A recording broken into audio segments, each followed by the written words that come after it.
Reiniciamos entonces la audiencia y procederá la sala a dictar la sentencia correspondiente. Hemos revisado el planteamiento del demandante y encontramos lo siguiente. El demandante señaló en su libelo que debía atenderse a lo previsto en el artículo 15 de la Ley 91 del 89, las leyes 60 del 93 y 115 del 94, que remitían al derecho de los docentes a percibir las prestaciones sociales ordenadas en normas anteriores. En esa medida, si uno examina la demanda, encuentra que el demandante citó como norma violada, además de estas disposiciones que yo acabo de señalar, la Ley 33 del 85. De allí derivó también una argumentación relacionada con la sentencia de unificación a la que hizo referencia en dos alegatos tanto el demandante como la señora agente del Ministerio Público. Si uno examina la Ley 33 del 85, que sería en últimas el eje o el núcleo de la decisión, encuentra la sala que esa norma regula lo relacionado con la pensión de jubilación y que en este caso lo que se está solicitando es el reconocimiento de una pensión, la reliquidación de una pensión por invalidez. Se enfrenta entonces la sala a un vacío en cuanto hace a las disposiciones violadas como requisito de la demanda, conforme al cual es deber del demandante indicar las normas violadas y el concepto de la violación. Y de allí también lo que se ha conocido como la teoría de la justicia rogada, conforme a la cual no corresponde al juez examinar la legalidad abstracta del acto demandado, sino confrontarla frente a las disposiciones que hayan sido invocadas en la demanda. En estas condiciones, bien podría en este momento la sala considerar que ante la carencia de esa información normativa no cabría examinar de fondo el asunto. Sin embargo, no es menos cierto que, tal como lo he indicado, este principio de la justicia rogada ha venido flexibilizándose a través de los años, de forma que sin desconocer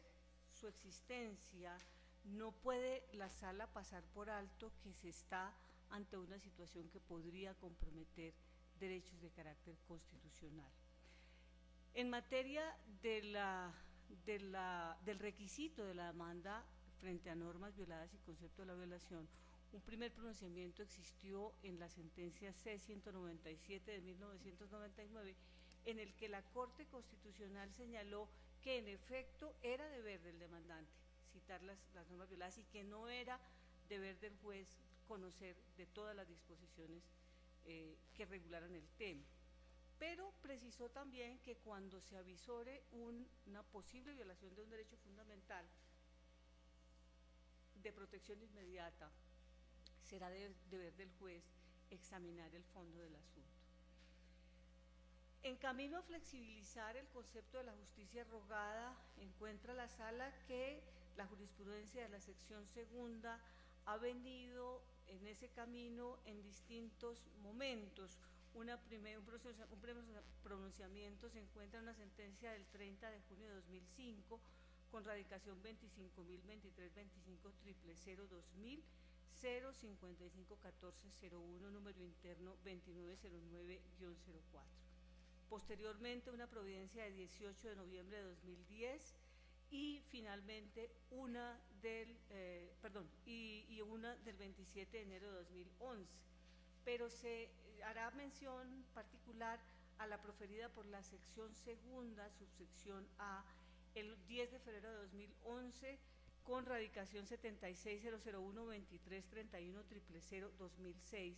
0205301-448-10, en la que se dijo: el principio de la justicia rogada obedece a un criterio netamente positivista apoyado en la prevalencia de las fuentes del derecho radicadas principal y esencialmente en la ley. No obstante, el artículo 228 de la Constitución Modificó esa concepción para apostar por el derecho sustancial como valor supremo en la aplicación del derecho, circunstancia fundante de nuestro orden jurídico que le obliga al juez a tener que adoptar un examen de contenido en los casos bajo su regla jurídica positiva y la vigencia sustantiva de los derechos, supuesto que evidencia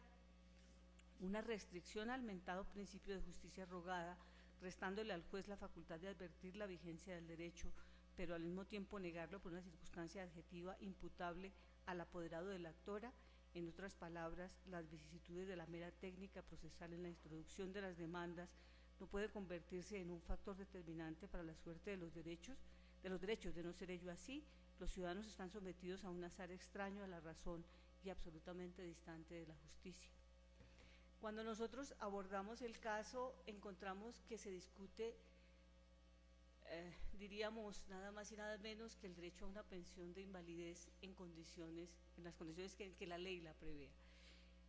Esto nos lleva a considerar que se está ante un derecho laboral mínimo, irrenunciable y que goza de especial protección, y bajo ese marco examinar la sala el fondo del asunto. No sobra anotar que en materia pensional, la sección segunda también del Consejo de Estado, la subsección B, en sentencia del 25 de marzo de 2010, acogió la modulación o la flexibilización del principio de la justicia rogada en un caso de similares, por no decir iguales, contornos que el que hoy nos ocupa en esta audiencia. Para citar una parte que nos parece importante, dijo la sentencia: por consiguiente, mal haría la sala en asumir una actitud impróvida para denegar tal prestación cuando con tan riguroso formalismo se estarían desconociendo derechos fundamentales del demandante, tales como el de la seguridad social, la vida en condiciones dignas y la salud, entre otros. Con fundamento en lo dicho, esta sala, como lo anuncié, abordará el asunto de fondo, no sin antes advertir que es deber de la parte demandante indicar al tribunal las normas en las que funda su derecho, y que este no deja de ser un requisito de la demanda que hace parte del deber de acceso a la administración de justicia de forma responsable y en desarrollo del principio de colaboración con la administración. Puestas así las cosas, miraremos entonces el asunto de fondo, iniciando por el análisis de los argumentos que plantea la entidad demandada, para decir que a esta sala no son de recibo por las siguientes razones. En primer lugar, este decreto 3752 de 2003, que es reglamentario de la ley 812 de 2003, remitió en materia de los factores de liquidación de las pensiones, remitió al decreto reglamentario 1158 del 94. Este decreto 1158 del 94 es reglamentario de la ley 100, y la ley 100 en el artículo 279 excluyó de su aplicación a los afiliados al Fondo Nacional de Prestaciones Sociales del Magisterio. Pero no solamente encuentra la sala, que no es de recibo el argumento de la demandada, por la siguiente razón.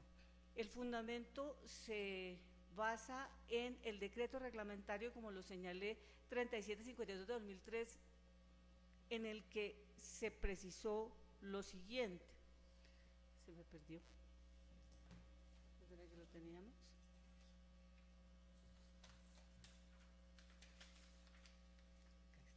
En el que se precisó lo siguiente: ingreso base el artículo 3º, ingreso base de cotización y liquidación de las prestaciones sociales. La base de la liquidación de prestaciones sociales que se causen con posterioridad a la expedición de la ley 812 de 2003, a cuyo pago se encuentra obligado el Fondo Nacional de Prestaciones Sociales del Magisterio, no podrá ser diferente a la base de cotización sobre la cual realiza aportes el docente. La remuneración adicional de que tratan los artículos 8º y 9 del decreto 688/2002 se entenderá como factor salarial para efectos de conformación del ingreso base de liquidación. No obstante, cuando uno confronta esta norma y queremos hacer énfasis en lo que tiene que, en esta expresión que se causen con posterioridad. No obstante, cuando uno confronta esta norma con la ley 81/2003, que es la reglamentada, dijo la ley en el artículo 81. Régimen prestacional de los docentes oficiales, el régimen prestacional de los docentes nacionales, nacionalizados y territoriales, y aquí hago el énfasis, o hace la sala de énfasis, que se encuentren vinculados al servicio público educativo oficial, es el establecido para el magisterio en las disposiciones vigentes con anterioridad a la vigencia de la presente ley. Si se confronta lo expresado por la ley y lo expresado por el decreto reglamentario, es claro que hay una inconsistencia que resulta insalvable, porque no puede admitirse que mientras la ley diga quienes se encuentran vinculados al servicio se rigen por normas anteriores, el decreto reglamentario vaya a señalar que se regirá por esa norma las que se causen con posterioridad, y es sabido que la causación de la prestación se consolida cuando se cumplen los requisitos.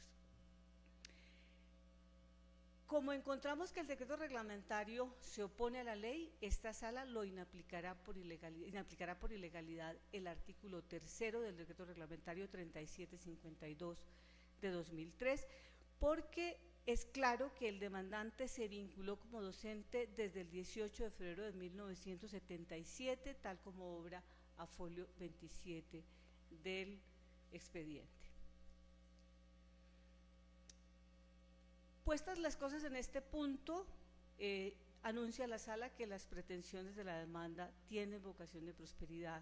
por las siguientes razones. En primer lugar,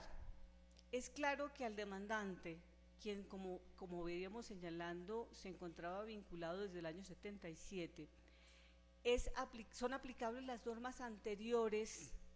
por virtud de la ley 91 del 89, según lo previó el artículo 15. En materia de pensión de invalidez, que es la que se encuentra en discusión en este caso, los decretos que se aplican son el 3135 del 68, 1848 del 69 y 1045 del 78, que incluso fueron invocados por la apoderada de la entidad demandada en sus alegatos de conclusión. Pero queremos hacer la precisión en el sentido de que esta interpretación, es decir, estos decretos por virtud de la ley 91 del 89, artículo 15, han sido criterios decantados y reiterados también por la sección segunda del Consejo de Estado en una primera sentencia del 23 de agosto de 2007, siendo ponente la doctora Berta Lucía Ramírez de Páez en el expediente 25.023.25.000.2002, 0978101, número interno 5193-05, posición reiterada por sentencia de 29 de mayo de 2008 con el expediente radicado 25.023.25.000.2002, 0654801, número interno 683 de 2006. Claros entonces en el sentido de que la pensión del demandante al ser docente y estar solicitada o causada por invalidez se rige por las normas ya señaladas. Al observar el artículo 23 del decreto 3135 de 1968, se encuentra que si la incapacidad es superior al 95%, la pensión equivaldrá, dice la norma, al 100% del último sueldo mensual devengado. Luego, el decreto reglamentario 1848 del 69 dispuso en el artículo 63,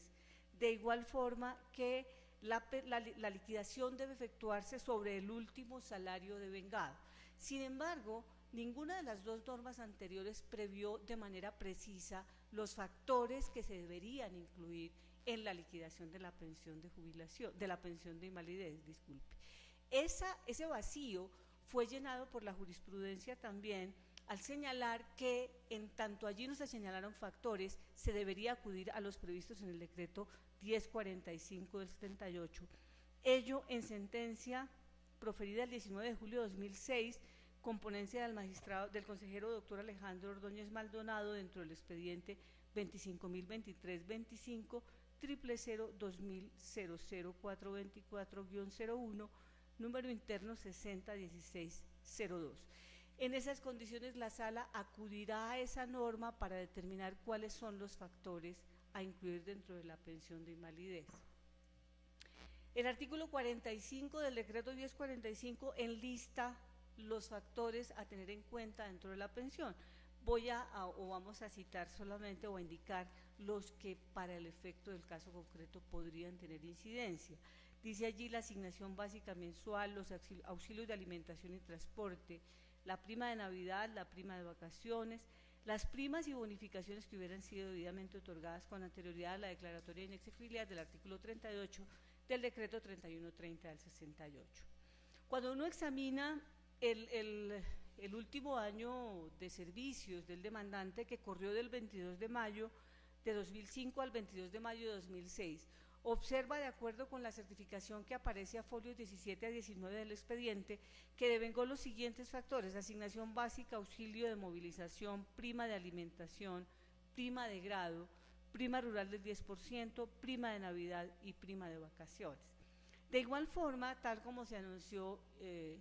anteriormente, obra en el expediente a folio 12 una certificación expedida por el Juzgado Cuarto Laboral del Circuito, en la que se indica que se ordenó el pago del sobresueldo del 20% por el periodo comprendido entre el 1 de enero de 2004 y el 30 de octubre de 2006. Hace aquí la sala una observación al margen para señalar que si la pensión se causó el 22 de mayo de 2006, pareciera inconsecuente que el pago se hubiera hecho hasta el 30 de octubre de 2006, pero ese es un asunto del que no se ocupará, sino que sencillamente tomará como elemento para señalar que el periodo pagado, según la certificación aportada al proceso, involucra al año de causación de la pensión de invalidez, que reitero fue del 22 de mayo de 2005 al 22 de mayo de 2006. Ahora, si nosotros partimos de los elementos, de los factores, considerados por el artículo 45 del 1045 ya anunciados, encontramos confrontando con los devengados por el actor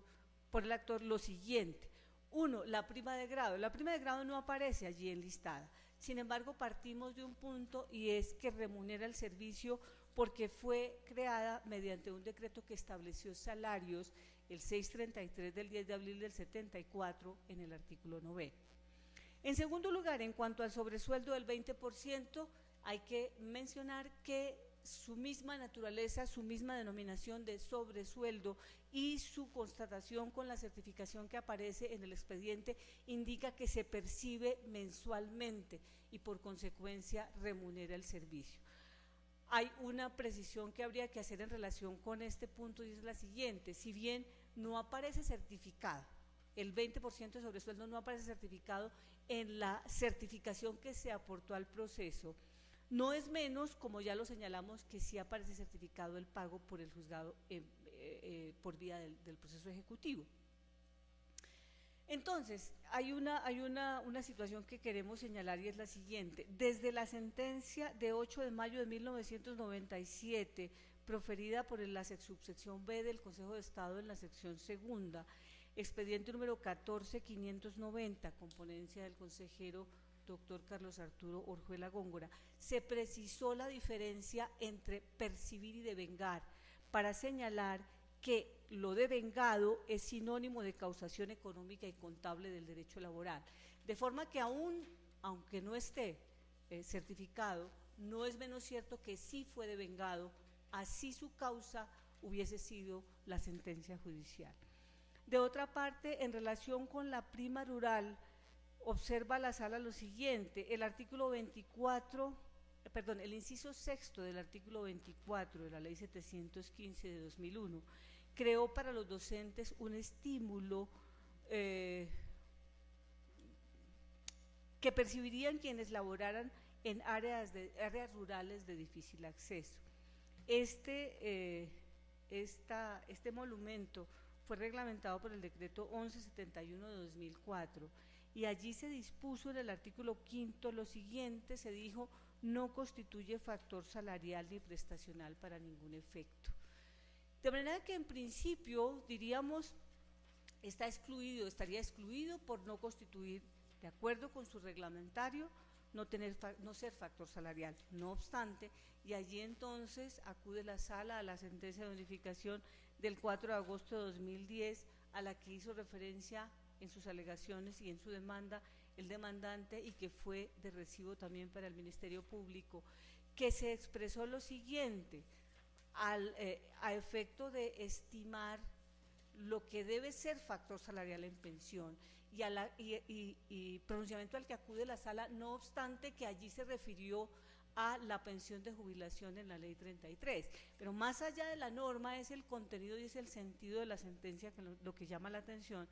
cuando señaló lo siguiente: según el artículo 42, son factores de salario y por ende debe entenderse como una retribución o contraprestación directa por los servicios que presta el trabajador, y hace entonces un listado, la sentencia, y continúa de la siguiente manera: ahora bien, en consonancia con la normatividad vigente y las directrices jurisprudenciales trazadas en torno a la cuantía de las pensiones, allí queremos hacer el énfasis, de los servidores públicos, es válido tener en cuenta todos los factores que constituyen salario, es decir, aquellas sumas que percibe el trabajador de manera habitual y periódica como contraprestación directa por sus servicios, independientemente de la denominación que se les dé. Así entonces, llámese prima rural, llámese bonificación de difícil acceso, si se quiere, carecería entonces de coherencia excluirlo si nosotros atendemos a esta sentencia que es de unificación. Adicionalmente, habría que indicar lo siguiente: si la pensión de invalidez se liquida sobre el 100%, como dijeron en los decretos 31, 35 del 68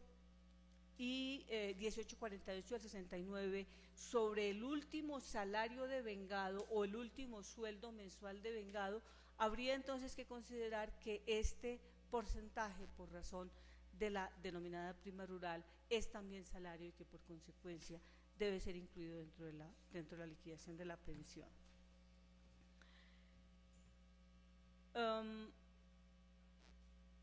En estas condiciones, entonces, considera la sala que en tanto la resolución demandada 1154 de 22 de septiembre de 2006 únicamente tuvo en cuenta el 100% de la asignación básica,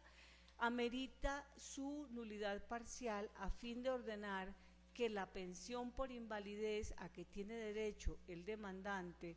incluya no solo lo devengado en el periodo comprendido entre el 22 de mayo de 2005 y el 22 de mayo de 2006, no solo la asignación básica, sino también el auxilio de movilización, la prima de alimentación, la prima de grado, la prima de Navidad, prima de vacaciones, prima rural del 10% y sobresueldo del 20%. Llegados entonces a este punto, se ocupará la sala de dilucidar lo relativo a las excepciones que quedaron pendientes, como se anunció en el momento anterior de la audiencia, para decir que la denominada inexistencia de obligación con fundamento en la ley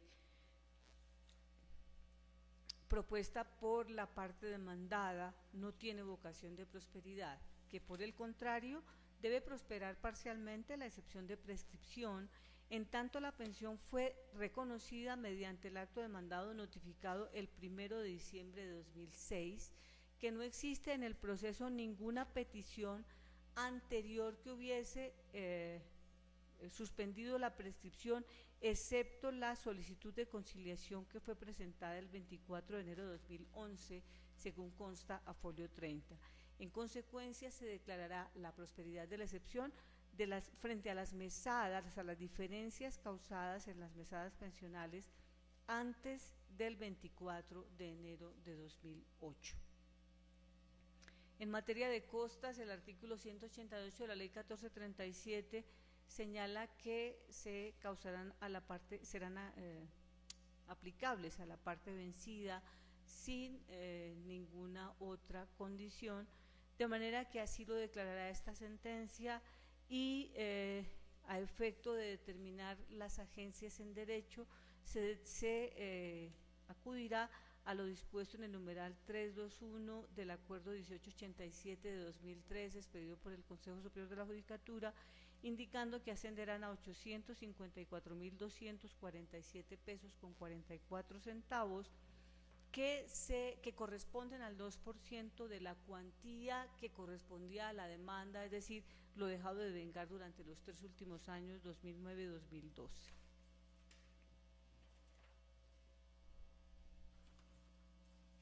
La decisión entonces se consignará en el acta de manera textual en los siguientes términos: el Tribunal Administrativo de Boyacá, administrando justicia en nombre de la República y por autoridad de la ley, falla: primero, inaplicar por ilegalidad el artículo 3º del decreto 3752 de 2003. Segundo, no prospera la excepción de inexistencia de la obligación propuesta por el Ministerio de Educación Nacional. Tercero, se declara la nulidad parcial de la resolución 1154 de 22 de septiembre de 2006, mediante la cual el Fondo Nacional de Prestaciones Sociales del Magisterio reconoció pensión de invalidez en cuanto tiene invalidez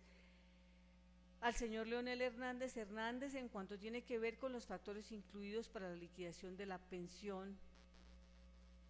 reconocida. Cuarto, se declara parcialmente probada la excepción de prescripción propuesta por el Ministerio de Educación Nacional, Fondo de Prestaciones Sociales del Magisterio, respecto a las diferencias causadas en las pensadas pensionales anteriores al 24 de enero de 2008. Quinto, como consecuencia de las anteriores declaraciones y a título de restablecimiento del derecho, el Ministerio de Educación Nacional, Fondo Nacional de Prestaciones Sociales del Magisterio reconocerá pensión de invalidez al señor Leonel Hernández,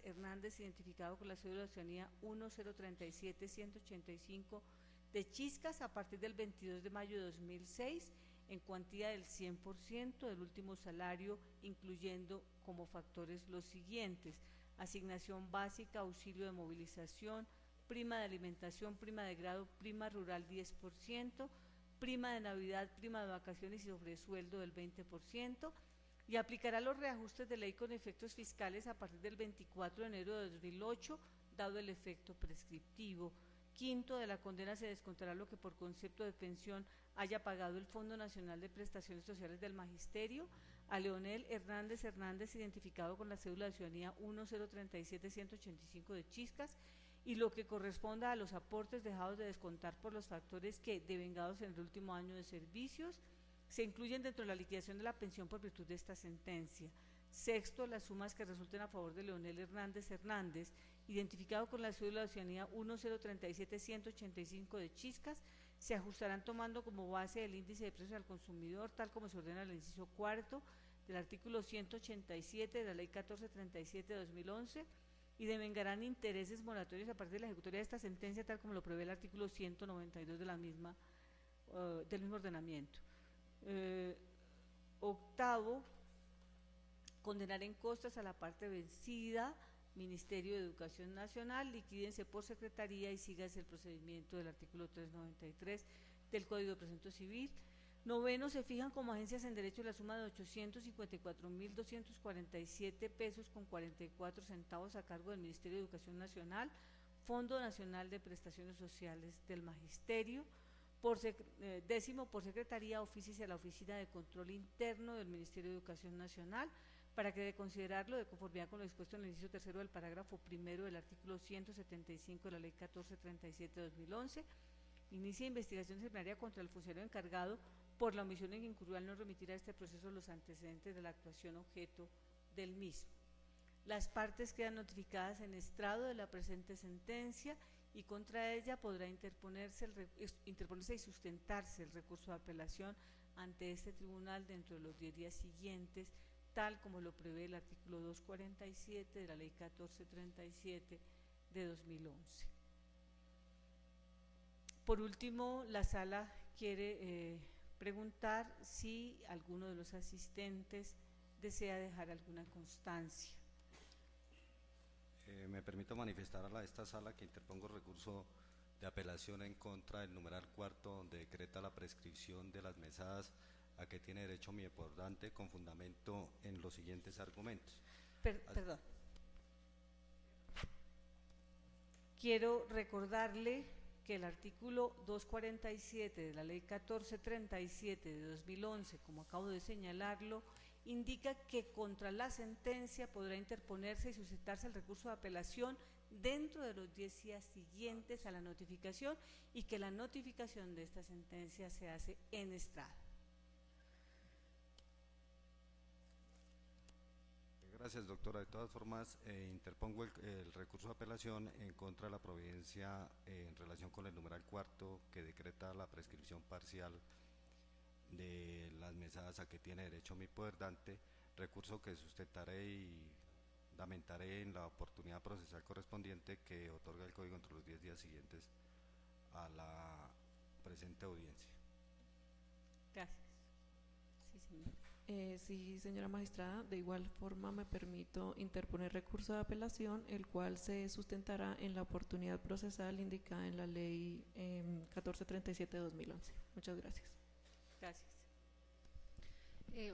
Honorable magistrada, quisiera pedir de pronto aclarar un numeral, no estoy segura, donde se solicita oficiar, o se va a oficiar, más bien se ordena oficiar a la Oficina de Control Interno del Ministerio para que fuera control interno disciplinario, porque también está de control interno de gestión, ¿no? Entonces de pronto que quedara claro que es la Oficina de Control Interno Disciplinario, para que si a bien lo tienen, pues como dice la sentencia, pues se evalúe si hay alguna causal de constitución de falta disciplinaria. Es todo. Bueno, muchas gracias a la señora agente del Ministerio Público por la manifestación hecha. En efecto, al oficiar, de acuerdo con lo que se ha decidido en la sentencia, se precisará que es Oficina de Control Interno Disciplinario. No siendo otro el objeto de esta audiencia, se da por terminada, siendo las 4:55 de la tarde del 16 de mayo de 2013.